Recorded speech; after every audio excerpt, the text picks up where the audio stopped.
सच्चाई ये है कि ये लोग महिलाओं का संघर्ष नहीं समझ सकते। महिलाओं के दिल में जो सेवा भाव होता है ना, वो सेवा भाव हमारे इस देश की सारी परंपराओं का आधार है।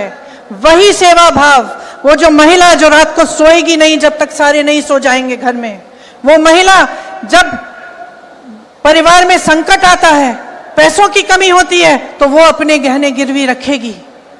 वो भूखी सोएगी लेकिन किसी और को भूखा नहीं सोने देगी। उसका संघर्ष ये लोग नहीं जानते। ಈ ಬಿಜೆಪಿ ಪಕ್ಷಕ್ಕೆ ಹೆಣ್ಮಕ್ಳ ಕಷ್ಟಗಳು ಅರ್ಥ ಆಗಲ್ಲ। ಈ ನಮ್ಮ ದೇಶದ ಹೆಣ್ಮಕ್ಳು ಯಾವ ರೀತಿ ಅಂದ್ರೆ ಸೇವಾ ಮನೋಭಾವದವರು, ಸೇವೆ ಮಾಡಕ್ಕೆ ಅವ್ರ ಜೀವನವನ್ನೇ ಮುಡಿಪಾಗಿಡೋರು। ಈ ಹೆಣ್ಮಕ್ಳು ತಾವೆಲ್ಲ ನೋಡಿದಿರಾ, ಅವ್ರ ಮನೆಯಲ್ಲಿ ಬೇರೆಯವ್ರೆಲ್ಲ ಮನ್ಗೋಕ್ಕಿಂತ ಅಥವಾ ಊಟ ಮಾಡೋಕ್ಕಿಂತ ಮುಂಚೆ ಅವ್ರ ಮನ್ಗಲ್ಲ, ಅವರು ಬೇರೆಯವ್ರಿಗೆ ಸಹಾಯ ಆಗ್ಲಿ ಅಂತ ಅವ್ರ ಸ್ವಂತ ಏನಿದೋ ಚಿನ್ನ ಆಗಿರ್ಲಿ ಏನೇ ಆಗಿರ್ಲಿ ಅಡ ಇಟ್ಟು ಜನಕ್ಕೆ ಸಹಾಯ ಮಾಡುವಂತ ಮನೋಭಾವ। ಆದ್ರೆ ಈ ನಮ್ ಬಿಜೆಪಿ ನಾಯಕರಿಗೆ ನಮ್ ಹೆಣ್ಮಕ್ಳ ಕಷ್ಟ, ಅವ್ರ ಕಷ್ಟ ಅಂತೂ ಅರ್ಥನೇ ಆಗಲ್ಲ। और अगर मोदी जी मंगल सूत्र का महत्व समझते तो वो ऐसी अनैतिक बातें नहीं करते। ಪ್ರಧಾನ ಮಂತ್ರಿ ಮೋದಿ ಅವರಿಗೆ ಆ ನಮ್ ಮಾಂಗಲ್ಯ ಸರದ್ದು ವ್ಯಾಲ್ಯೂ ಗೊತ್ತಿದ್ದಿದ್ರೆ ಈ ರೀತಿ ಅಂತೂ ಮಾತನಾಡ್ತಿರ್ಲಿಲ್ಲ। किसान पर कर्ज चढ़ता है तो उसकी पत्नी अपने मंगल सूत्र को गिरवी रखती है।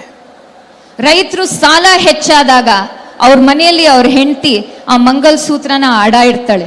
बच्चों की शादी होती है या दवाई की जरूरत होती है तो महिलाएं अपने गहने गिरवी रखती हैं। ಯಾರಿಗಾರು ಹುಷಾರ್ ತಪ್ಪಿದಾಗ ಅಥವಾ ದುಡ್ಡಿನ ಅವಶ್ಯಕತೆ ಆದಾಗ ನಮ್ಮ ಮನೆ ಹೆಣ್ಮಕ್ಳು ಅವ್ರದ್ದೇನಿದೋ ಅದನ್ನ ಅಡ ಇಟ್ಟು ಮನೆ ನಡೆಸ್ತಾರೆ। ये बात ये लोग नहीं समझते। और इसका प्रमाण ये है कि जब नोटबंदी हुई और महिलाओं की बचत इन्होंने ली, इन्होंने कहा कि बैंकों में पहुंचाओ, तब मोदी जी कहां थे? तब मोदी जी क्या कह रहे थे? ले रहे थे आपसे। ಈ ಮಂಗಲ್ ಸೂತ್ರದ ಮಹತ್ವದ ಬಗ್ಗೆ ಮಾತಾಡೋ ನಾಯಕರು ನೋಟ್ ಬಂದಿ ಆದಾಗ ನಮ್ಮ ಹೆಣ್ಮಕ್ಳು ದುಡ್ಡು ಕೂಡಿಟ್ಟಿದ್ ಕಷ್ಟಪಟ್ಟು ಕೂಡಿಟ್ಟಿದ್ ದುಡ್ಡು ಎಲ್ಲ ಆ ನೋಟ್ಗಳು ರದ್ದಾದಾಗ ಈ ಪ್ರಧಾನ ಮಂತ್ರಿ ಮೋದಿ ಅವರು ಎಲ್ಲಿದ್ರು? ಇಷ್ಟೆಲ್ಲ ಮಾತಾಡ್ತಾರಲ್ಲ, ಎಲ್ಲಿದ್ರು ಅವರು? जब देश में उन्होंने कहा कि कल से लॉकडाउन हो जाएगा और सारे मजदूर पूरे देश भर से, बेंगलोर से भी, यूपी, बिहार, अलग अलग जगहों में पैदल निकले क्योंकि इन्होंने ट्रेनें बंद कर दी, बस बंद कर दी। तब जब खाना नहीं मिल रहा था शहरों में, जब कोई चारा नहीं था, तो महिलाओं ने अपने गहने, अपनी बचत गिरवी रखी। तब मोदी जी कहां थे? ದೇಶದಲ್ಲಿ ಕೋವಿಡ್ ಆದಾಗ ಯಾರಿಗೂ ಹೇಳ್ದೇನೆ ರಾತ್ರಿ ಲಾಕ್ಡೌನ್ ಮಾಡಿದಾಗ ಯಾರಿಗೂ ಏನು, ಎಷ್ಟೋ ಜನಕ್ಕೆ ಊಟ ಇಲ್ಲ, ಎಷ್ಟೋ ಜನ ನಮ್ಮ ಇಡೀ ದೇಶಾದ್ಯಂತ ಮೈಗ್ರೆಂಟ್ ವರ್ಕರ್ಸ್ ಎಲ್ಲಿದ್ದಾರೆ ಅವ್ರಿಗೆ ಹೋಗೋ ದಾರಿ ಇಲ್ಲ, ದಿಕ್ಕಿಲ್ಲ, ಎಷ್ಟೋ ಕಡೆ ಅಷ್ಟೂ ಕಷ್ಟ, ಎಷ್ಟೋ ಜನ ಸಾವನ್ನಪ್ಪಿದ್ರು, ಎಷ್ಟೋ ಜನ ನಡ್ಕೊಂಡು ಹೋಗಿ ಸತ್ತಿದ್ದಾರೆ। ಅವ್ರ ಕಷ್ಟ ನೋಡ್ಕೊಳ್ಳೋವಾಗ ಹೆಣ್ಮಕ್ಳು ಕಷ್ಟ ಅವ್ರು ಯಾವ ರೀತಿ ಸಹಿಸಿದ್ರು ಅಂತ ಅವಾಗ ಎಲ್ಲಿದ್ರು ಪ್ರಧಾನ ಮಂತ್ರಿ ಮೋದಿ ಅವರು? किसान आंदोलन हुआ, 600 किसान शहीद हुए, उनकी विधवाओं के मंगलसूत्र के बारे में सोचा मोदी जी ने? ರೈತರು ಪ್ರತಿಭಟನೆ ಮಾಡಿದ್ರು, ಬಹಳಷ್ಟು ತಿಂಗಳು ಪ್ರತಿಭಟನೆ ಮಾಡಿದ್ರು, 600ಕ್ಕಿಂತ ಹೆಚ್ಚು ನಮ್ಮ ರೈತರು ತೀರೋದ್ರು ಈ ಪ್ರತಿಭಟನೆಯಲ್ಲಿ। ಅವ್ರ ಮನೇಲಿರೋ ಹೆಂಡತಿಯರ ಮಂಗಲಸೂತ್ರದ ಬಗ್ಗೆ ಯೋಚನೆ ಇರ್ಲಿಲ್ವಾ? ಪ್ರಧಾನ ಮಂತ್ರಿ ಮೋದಿ ಅವರು ಎಲ್ಲಿದ್ರು ಅವಾಗ? मणिपुर में एक जवान की बीवी को का वस्त्र हरण करके पूरे देश के सामने चलाया। मोदी जी चुप थे, कुछ नहीं बोले, उसके मंगलसूत्र के बारे में नहीं सोचा उन्होंने। ಮಣಿಪುರಲ್ಲಿ ಒಂದ್ ಹೆಣ್ಮಗಳನ್ನ ವಸ್ತ್ರಹರಣ ಮಾಡಿ ಬೀದಿಯಲ್ಲಿ ಕರ್ಕೊಂಡು ಹೋಗುವಾಗ ಪ್ರಧಾನ ಮಂತ್ರಿ ಮೋದಿ ಅವ್ರು ಮಾತನಾಡಿದ್ರ? ಇಲ್ಲ। ಪ್ರಧಾನ ಮಂತ್ರಿ ಮೋದಿ ಅವ್ರಿಗೆ ಆ ಹೆಣ್ಮಗಳು ಮಂಗಲಸೂತ್ರದ ಬಗ್ಗೆ ಅವಾಗ ಯೋಚನೆ ಇರ್ಲಿಲ್ವಾ? ಪ್ರಧಾನ ಮಂತ್ರಿ ಮೋದಿ ಅವ್ರು ಎಲ್ಲಿದ್ರು?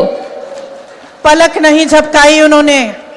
और आज चुनाव के लिए, वोटों के लिए महिलाओं को ऐसी बातें कर रहे हैं, डरा रहे हैं ताकि डर के वो वोट दें। शर्म आनी चाहिए उनको, शर्म आनी चाहिए। ಒಂಚೂರು ಕಾಳಜಿ ಇಲ್ಲ ನಮ್ಮ ದೇಶದ ಬಗ್ಗೆ। ಇವಾಗ ಚುನಾವಣೆ ಬಂದಿದೆ ಅಂತ ತಮ್ಗೆಲ್ಲ ಹೆದರಿಸ್ಬಿಟ್ಟು ವೋಟ್ ಹಾಕ್ಸ್ಕೊಳಕ್ ನೋಡ್ತಾ ಇದಾರಲ್ಲ, ನಾಚಿಕೆ ಆಗ್ಬೇಕು ಪ್ರಧಾನ ಮಂತ್ರಿ ಮೋದಿ ಅವ್ರಿಗೆ, ನಾಚಿಕೆ। अगर इस देश की महिलाओं के मंगलसूत्र की परवाह होती तो उनके बेटों को आप रोजगार दिलवाते, तो महंगाई कम करते, छात्रों को शिक्षा की सुविधा देते, देश की बेटियों को अपने पैरों पे खड़े होने का काम कराते। ಇವತ್ತು ನರೇಂದ್ರ ಮೋದಿ ಅವ್ರಿಗೆ ಅಷ್ಟ್ ಯೋಚನೆ ಇದ್ದಿದ್ರೆ ನಮ್ಮ ಹೆಣ್ಮಕ್ಳು ಮಂಗಲಸೂತ್ರದ ಬಗ್ಗೆ, ಅವ್ರ ಮನೆಯಲ್ಲಿರೋ ಗಂಡ್ ಮಕ್ಳಿಗೆ ಉದ್ಯೋಗ ಒದಗಿಸ್ಕೊಡ್ತಿದ್ರು, ಬೆಲೆ ಏರಿಕೆ ಕಮ್ಮಿ ಮಾಡ್ಕೊಡ್ತಿದ್ರು, ಆಮೇಲೆ ಹೆಣ್ಮಕ್ಳ ಸಬಲೀಕರಣಕ್ಕೆ ಇನ್ನೂ ಹೆಚ್ಚು ಒತ್ತು ಕೊಡ್ತಿದ್ರು ಅಂತ ನಾನು ಹೇಳಕ್ ಇಷ್ಟಪಡ್ತೀನಿ. देश हैरानी से देख रहा है, इतनी बड़ी बड़ी समस्याएं हैं। आप यहाँ बैठी हैं, मैं जानती हूँ यहाँ से जाएंगी, देर हो रही है, काफी महिलाएं चली भी गई हैं, क्योंकि घर जाना है, काम करना है, बहुत देर हो गई है, खाना पकाना है, लोगों को देखना है, चाहे आप जॉब कर रही हैं, कुछ भी कर रही हैं।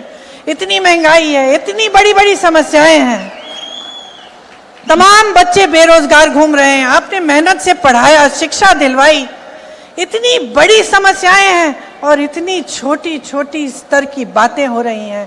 सारे नेता भाजपा के आपके सामने आकर ऐसी अजीब अजीब सी बातें कर रहे हैं, झूठ बोल रहे हैं दिन रात, सोचते हैं कि आप देखेंगे नहीं, आप पढ़ेंगे नहीं कि कौन सी पार्टी क्या कह रही है। क्या हो रहा है आपके आंखों के सामने? ದೇಶದ ಮುಂದೆ ಬಹಳಷ್ಟು ಸಮಸ್ಯೆಗಳಿದಾವೆ. ನನಗೂ ಗೊತ್ತು, ಬಹಳಷ್ಟು ಹೆಣ್ಮಕ್ಳು ಇಲ್ಲಿ ಮನೆ ಹೋಗಿ ಮನೆ ನೋಡ್ಕೋಬೇಕು, ಕತ್ಲಾಯ್ತು ನನಗೋಸ್ಕರ ಕಾಯ್ದಿದ್ದೀರಾ ಅಂತ. ತಾವೆಲ್ಲ ಇವತ್ತು ಬಹಳ ಮಹತ್ವವಾದಂತ ತೊಂದರೆಗಳು ಈ ದೇಶವನ್ನ ಕಾಡ್ತಾ ಇದೆ. ಬೆಲೆ ಏರಿಕೆ ಆಗಿರ್ಬೋದು, ನಿರುದ್ಯೋಗ ಆಗಿರ್ಬೋದು. ಆದ್ರೆ ಇಂಥ ದೊಡ್ಡ ವಿಚಾರಗಳಿದ್ದಾಗ, ಇಂಥ ದೊಡ್ಡ ಸಮಸ್ಯೆಗಳಿದ್ದಾಗ ಈ ದೇಶದಲ್ಲಿ ಈ ಪ್ರಧಾನ ಮಂತ್ರಿಯವರು ಯಾವ ತರ ಸಣ್ಣ ಸಣ್ಣ ಮಾತನಾಡ್ತಾ ಇದಾರೆ ಅಂತ ತಾವೆಲ್ಲ ನೋಡ್ತಾ ಇದ್ದೀರಾ. ಬಿಜೆಪಿ ಅವ್ರ ನಾಯಕರು ಯಾವ ರೀತಿ ಹೊಲ್ಸು ಮತ್ತೆ ಸಣ್ಣ ಸಣ್ಣ ಮಾತುಗಳಾಡಿ ರಾಜಕೀಯ ಮಾಡ್ತಾ ಇದ್ದಾರೆ ಅಂತ ತಾವೆಲ್ಲ ನೋಡ್ತಾ ಇದ್ದೀರಾ. ನಾವು ಯಾವ ವಿಚಾರಗಳು ದೇಶಕ್ಕೆ ತೊಂದರೆ ತರ್ತಾ ಇದೆ ಅದನ್ನ ಹೇಗ್ ಬಗೆಹರಿಸ್ಬೇಕಂತ ಮಾತನಾಡ್ತಾ ಇದೀವಿ. ಆದ್ರೆ ಬಿಜೆಪಿ ಮತ್ತೆ ಅವ್ರ ನಾಯಕರು ಈ ತರ ಸಣ್ಣ ಸಣ್ಣ ಮಾತಾಡಿ ತಮ್ಗೆಲ್ಲ ಮಂಕ್ ಬುದ್ಧಿ ಎರ್ಚಕ್ ನಿಂತಿದ್ದಾರೆ. ಆದ್ರೆ ತಾವೆಲ್ಲ ನೋಡ್ತಾ ಇದ್ದೀರಾ ನಿಜಾಂಶ ಏನು ಅಂತ, ತಮ್ಮ ಕಣ್ ಮುಂದೆ ಎಲ್ಲ ತಾವೆಲ್ಲ ನೋಡ್ತಾ ಇದ್ದೀರಾ. आप तय करिए, ये आपका चुनाव है, कितने चुनाव हिंदू मुस्लिम हिंदू मुस्लिम हिंदू मुस्लिम करके आप लड़वाएंगे, आप तय करिए। और आप क्या ये चुनाव महंगाई, बेरोजगारी, शिक्षा, स्वास्थ्य पे नहीं लड़ाना चाहते? आप तय करिए, आपको कैसी राजनीति चाहिए? नैतिक राजनीति कि नाटक की राजनीति? सत्ता की राजनीति कि सत्य की राजनीति? परोपकार चाहिए आपको या अहंकार चाहिए? ये तय करिए, क्योंकि अब समय आ गया है कि अगर आप गहराई से नहीं सोचेंगे, आप जागोगे नहीं, तो ये देश खाई में चले जाएगा। ತಾವೆಲ್ಲ ನೋಡ್ತಾ ಇದ್ದೀರಾ, ಇನ್ನು ಎಷ್ಟು ವರ್ಷ ನಡೆಸ್ತಾರೆ ಹಿಂದೂ ಮುಸಲ್ಮಾನರ ಮಧ್ಯೆ ಯಾವ ರೀತಿ ಒಡಕನ್ ತರ್ತಾ ಇದಾರೆ ಅಂತ ತಾವೆಲ್ಲ ನೋಡ್ತಾ ಇದ್ದೀರಾ. ಆದ್ರೆ ನಿರ್ಧಾರ ಮಾಡ್ಬೇಕಾಗಿರೋದು ನೀವುಗಳು. ನಿಮಗೆ ಯಾವ ರೀತಿ ರಾಜಕೀಯ ಬೇಕು, ಯಾವ ರೀತಿ ಪಕ್ಷ ಬೇಕು, ನೈತಿಕತೆಯ ರಾಜಕೀಯನೋ ನಾಟಕದ ರಾಜಕೀಯನೋ ಬೇಕು, ಅಥವಾ ನೈತಿಕತೆಯ ಪಕ್ಷ ಬೇಕು, ನಾಟಕ ಮಾಡುವಂತ ಪಕ್ಷ ಬೇಕು, ಸತ್ಯ ಹೇಳುವಂತ ಪಕ್ಷ ಬೇಕು, ಸುಳ್ಳು ಹೇಳುವಂತ ಪಕ್ಷ ಬೇಕು ಅಂತ ನೀವುಗಳು ನಿರ್ಧಾರ ಮಾಡ್ಬೇಕು. धर्म ने क्या सिखाया है? भगवान राम को हम क्यों पूजते हैं? क्योंकि उन्होंने सेवा की प्रजा की, और वो एक नैतिक, भगवान राम नैतिक थे, सत्य के पथ पर चले। ನಾವೆಲ್ಲ ರಾಮನ್ ಯಾಕೆ ನಾವು ಪ್ರಾರ್ಥಿಸೋದು? ಯಾಕಂದ್ರೆ ಅವ್ರ ಸೇವಾ ಮನೋಭಾವ ನೋಡಿ ನಾವೆಲ್ಲ ಪ್ರಾರ್ಥಿಸ್ತೀವಿ. ರಾಮ ಅನ್ನೋದು ನೈತಿಕತೆಯ ದಾರಿಯಲ್ಲಿ ನಡೆದಿದ್ದು, ಸತ್ಯದ ದಾರಿಯಲ್ಲಿ ನಡೆದಿದಂತ ನಮ್ ಶ್ರೀರಾಮ. महात्मा गांधी जी ने वही पथ पकड़ा जब उनको गोली लगी, हे राम करके लफ्ज निकले उनके मुंह से। उन्होंने पूरा स्वतंत्रता संग्राम सत्य के आधार पर लड़ा। एक अनोखा संग्राम था पूरी दुनिया में, और इसी के आधार पर, सत्य के आधार पर, नैतिकता के आधार पर और समानता के आधार पर हमारा वो संविधान बना जिसे ये बदलना चाहते हैं। ಮಹಾತ್ಮ ಗಾಂಧಿ ಅವರು ಕೂಡ ಅವರು ನಡೆದಿದ್ದ ದಾರಿ ಈ ಸತ್ಯದ ದಾರಿ. ಅವರಲ್ಲಿ ಗೋಲಿ ಹಾರಿಸಿದಾಗ್ಲೂ ಕೂಡ ಅವರು ಹೇ ರಾಮ್ ಅಂತ ಹೇಳಿ ಪ್ರಾಣ ಬಿಟ್ಟವರು. ನಮ್ ಇಡೀ ಸ್ವತಂತ್ರ ಚಳುವಳಿಯಲ್ಲಿ ಮಹಾತ್ಮ ಗಾಂಧಿ ಅವರು ಸತ್ಯದ ಹಾದಿಯಲ್ಲಿ ಹೋದ್ರು. ಆ ಸತ್ಯವನ್ನು ಇಟ್ಕೊಂಡು ಸಾಮಾಜಿಕ ನ್ಯಾಯವನ್ನು ಮುಂದಿಟ್ಟು ನಾವು ಸಂವಿಧಾನವನ್ನ ತಂದಿಟ್ವಿ. लेकिन आज ये स्थिति है कि झूठ का बोलबाला है, सत्य को छोड़िए। रोज सुबह से शाम तक आप पूरा अपने सामने नाटक देखते हैं, सरकारें तोड़ी जाती हैं, पैसे खिलाए जाते हैं विधायकों को, सारी चीजें सब आपकी आंखों के सामने होते हैं। मीडिया दंडवत होके कहती है कि देखिए मोदी का मास्टर स्ट्रोक, मोदी जी ने किया, कोई और नहीं कर सकता, सारे गलत काम हो रहे हैं, आपकी आंखों के सामने हो रहे हैं, आप चुप हैं।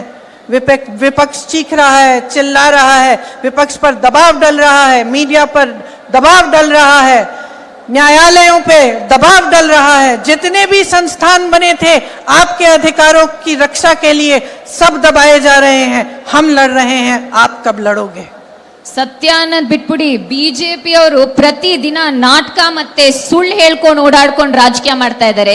ಪ್ರತಿಯೊಬ್ಬರಿಗೂ ಗೊತ್ತು ಈ ನಿಜಾಂಶ ಏನು ಅಂತ, ಏನ್ ತಾಪತ್ರೆಗಳು ತಮ್ಮನ್ನೆಲ್ಲ ಕಾಡ್ತಾ ಇದೆ ಅಂತ ತಮ್ಗೆಲ್ಲರಿಗೂ ಗೊತ್ತು.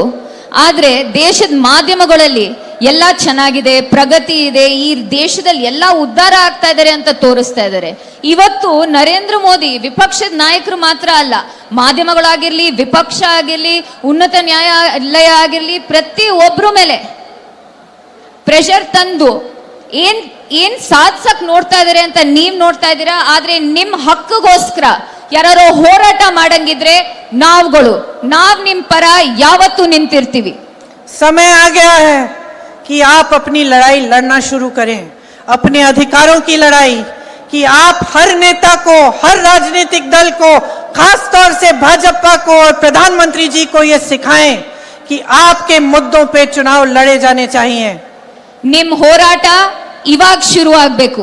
ನೀವು ಹೋರಾಟದ ಹಾದಿಲಿ ಮುಂದೆ ಹೋಗಿ ನೀವು ಪ್ರತಿ ಒಂದು ನಾಯಕರಿಗೆ ಈ ಚುನಾವಣೆಯಲ್ಲಿ ತೋರಿಸ್ಕೊಡ್ಬೇಕಾಗಿರೋದೇನಂದ್ರೆ, ಈ ಚುನಾವಣೆ ನಮ್ಗೇನ್ ಕಾಡ್ತಾ ಇದೆ, ಏನ್ ಇಶ್ಯೂಸ್ ಇದೆ ಅದರ ಮೇಲೆ ನಡಿಬೇಕು, ನಮ್ಗೇನ್ ತೊಂದರೆ ಇದೆ, ಈ ದೇಶಕ್ಕೆ ಏನಾಗಿದೆ ಅದರ ಮೇಲೆ ನಡಿಬೇಕು ಅಂತ ತಾವು ತಕ್ಕ ಪಾಠವನ್ನ ಕಲಿಸ್ಕೊಡ್ಬೇಕು. मैं मोदी जी को चुनौती देती हूं, इस चुनाव को महंगाई, बेरोजगारी, शिक्षा की सुविधाएं, स्वास्थ्य की सुविधाएं पे लड़ के देखें. ನಾನ್ ನರೇಂದ್ರ ಮೋದಿ ಅವ್ರಿಗೆ ಒಂದು ಚಾಲೆಂಜ್ ಕೊಡ್ತೀನಿ. ಇವತ್ತು ಈ ಎಲೆಕ್ಷನ್ ನ ಬೆಲೆ ಏರಿಕೆ, ನಿರುದ್ಯೋಗ, ಶಿಕ್ಷಣದಲ್ಲಿ ಆಗ್ತಾ ಇರೋ ಕೊರತೆಗಳು ಮತ್ತೆ ಹೆಲ್ತ್ ಅಲ್ಲಿರೋ ತೊಂದರೆಗಳ ಬಗ್ಗೆ ನೀವು ಎಲೆಕ್ಷನ್ ನ ಬಂದು ನೀವು ನಿಂತ್ಕೊಳ್ಳಿ ಅಂತ ನಾನು ಓಪನ್ ಚಾಲೆಂಜ್ ಕೊಡ್ತಾ ಇದ್ದೀನಿ. इन 10 सालों में क्या किया है आपके लिए, कौन सी तरक्की लाए हैं आपके जीवन में, यहाँ खड़े होकर ये बताएं. ಈ 10 ವರ್ಷದಲ್ಲಿ ನಿಮ್ ಜೀವನದಲ್ಲಿ ಏನ್ ಪ್ರಗತಿ ತಂದಿದ್ದಾರೆ, ನಿಮ್ಗೋಸ್ಕರ ಏನ್ ಮಾಡಿದ್ದಾರೆ ಅಂತ ಇಲ್ಲಿ ಬಂದು ನಿಂತ್ಕೊಂಡು ಮಾತಾಡ್ಬೇಕು ಪ್ರಧಾನ ಮಂತ್ರಿ ಮೋದಿ ಅವರು. और मैं आपको चुनौती देती हूं, इस देश की जनता को, कि आप जागो, जागरूक बनो, मांगो अपना हक, अपने अधिकारों के लिए लड़ो और इस चुनाव को अपने बारे में बनाओ. ನಾನ್ ನಿಮ್ಗೆಲ್ಲರಿಗೂ ಹೇಳೋದೇನಂದ್ರೆ, ಇದು ನಿಮ್ಮ ಹೋರಾಟ. ಈ ಚುನಾವಣೆ ನಿಮ್ಮ ಇಶ್ಯೂಸ್ ಮೇಲೆ ಆಗ್ಬೇಕು, ನಿಮಗ್ ಆಗ್ತಾರ ಅಂತ ಏನ್ ತೊಂದರೆಗಳಿದೋ ಅದರ ಮೇಲೆ ಆಗ್ಬೇಕು. ಇದೇ ನಿಮ್ಮ ಹೋರಾಟ. ನೀವೆಲ್ಲರೂ ಎದ್ದೇಳಿ ಎಚ್ಚರರಾಗಿ ಮುಂದೆ ಹೋಗಿ ಅಂತ ನಾನು ಹೇಳಕ್ ಇಷ್ಟಪಡ್ತೀನಿ. बहुत हो गया है, आपने बहुत देख लिया है,